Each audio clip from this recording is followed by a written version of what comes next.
Now, the sun is vital for our health.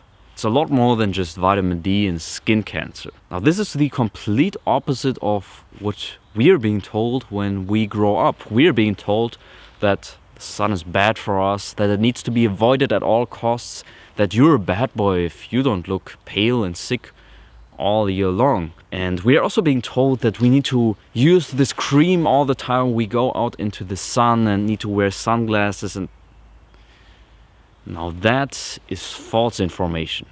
And I'm gonna tell you why in this video. It's actually quite surprising how little I knew about the sun.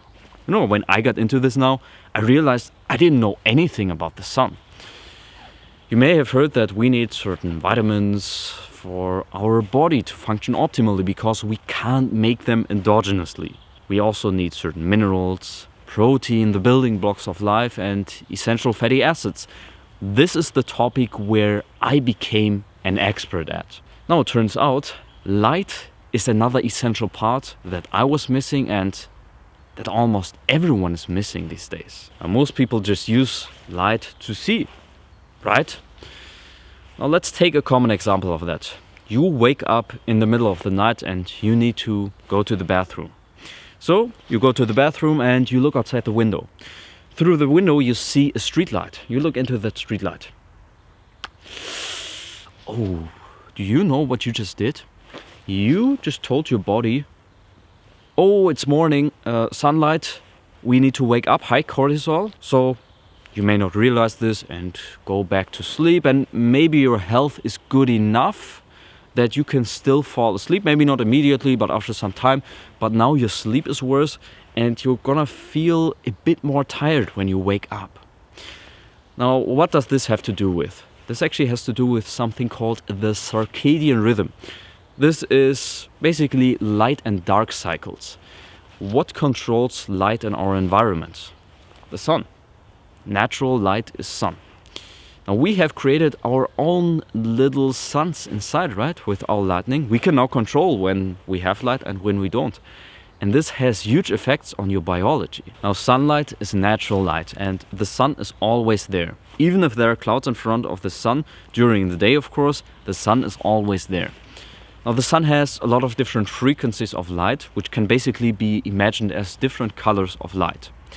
Part of the spectrum is something called infrared light and near-infrared light.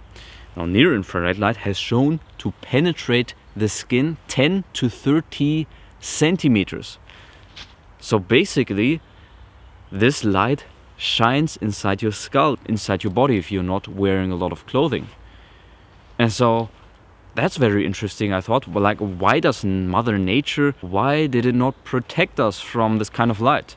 As it turns out, this light affects your cells inside you. It helps those cells generate more energy.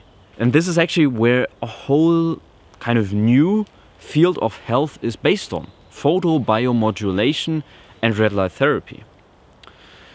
Research has shown that red light therapy significantly improves collagen production, so it helps to keep your skin young basically.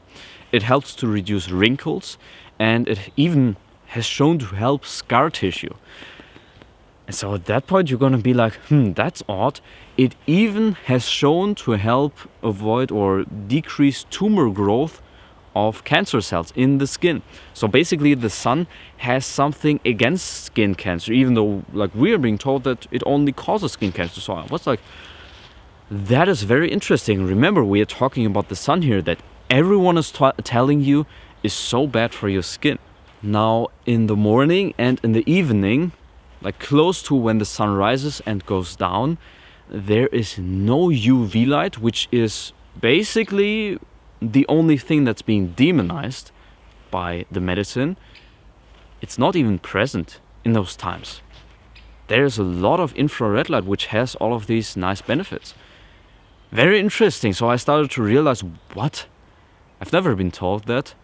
Why does everyone say the sun is so bad when there are literally at specific times of the day the sun is not bad? Because UV light is supposed to be the only thing that's bad in the sun.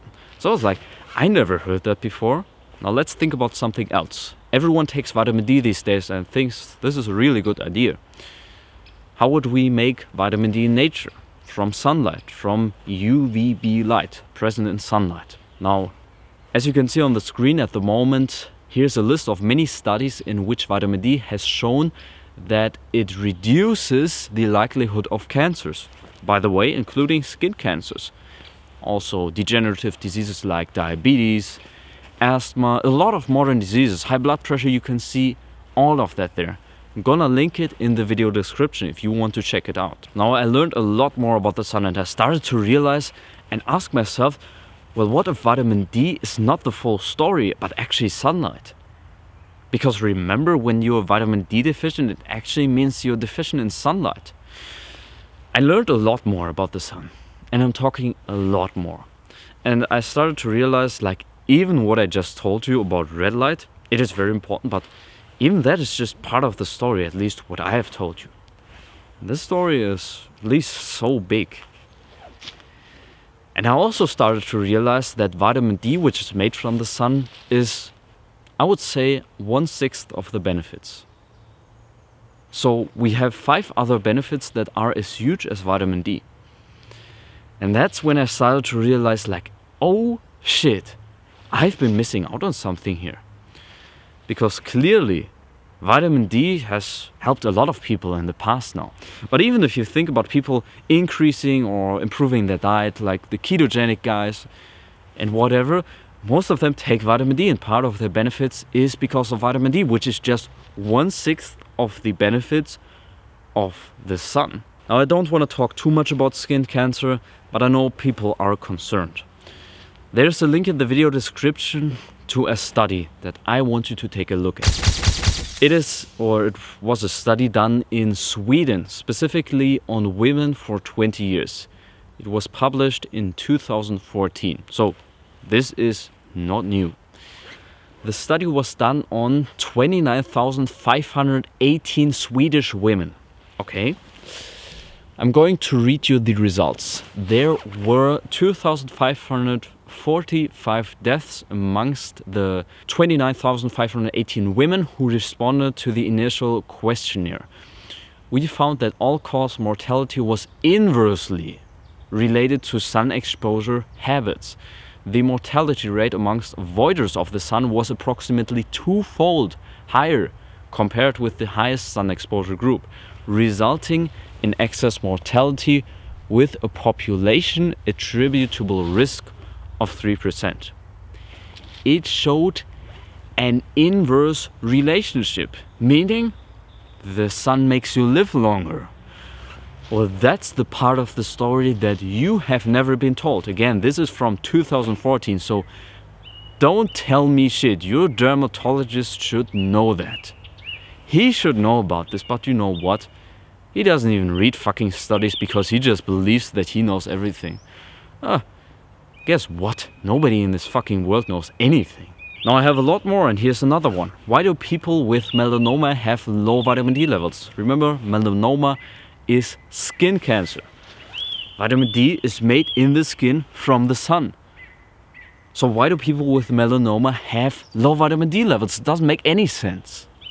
And so that's when you're gonna start to realize, okay, so even if the sun does contribute to melanoma, it's just a part of the whole story. It can't be the whole story. That's going to go, and honestly, if you ask me right now, the more and more I find out about this stuff, I'm starting to realize or believe that this is a much lower part than most people believe.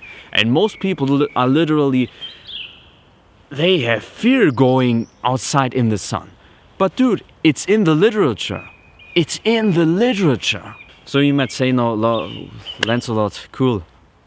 Cool, Lancelot. But what causes skin cancer then? Well, that's a topic for future videos.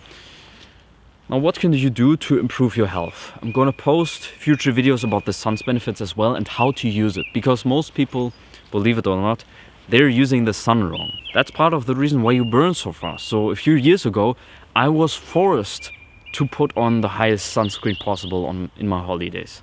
Because guess what? If I didn't, I would burn after like 15 minutes. And then I couldn't go out in the sun for 3 days. And what you have to do is build up your solar tolerance. And believe it or not, it does exist. You know, if you Google that, if you just Google that, you're gonna find it doesn't exist. If it doesn't exist, that means that people with darker skin are as intolerant to the sun as you are, and that's not true. So that's when you're gonna realize, oh, melanin does protect you. Yeah, of course it does. And you do make melanin from UV light. It's bullshit. It's fucking bullshit what they're saying, that it doesn't exist. It makes me so fucking mad that people are saying this, because it's absolute, it's brain damage. It's literally brain damage. You know what people are typing this? See, if you got the same problem as I had, that you go out in the sun and you burn after 15 minutes, that tells me a lot about your life. You're only inside and you're in front of this technology that you are in front of right now all the time. And you know what? These people that are writing these online articles, guess what? They are also always in front of these fucking devices. And they also burn after 15 minutes. And that's why they then believe, oh, the sun is so toxic, I can't tolerate it. Yeah, shut the fuck up. You're doing everything wrong that you can do wrong, because you're into this sunscreen stuff. Of course you're gonna burn. So I'm gonna release a protocol how to build up your solar tolerance soon, and realize this information was very hard to obtain and understand. So if you're interested in that, go check out the video description, and I've left there a link for you to subscribe to my newsletter, and there I'm gonna notify you when I do release it. And also, you can stay in contact with my channel by subscribing. And now also my Instagram channel, which I'll also link. A lot of links today. So I hope this video blew your mind in a few ways and started to question what you have been told about the sun. Hope it provided some value, and see you in the next one.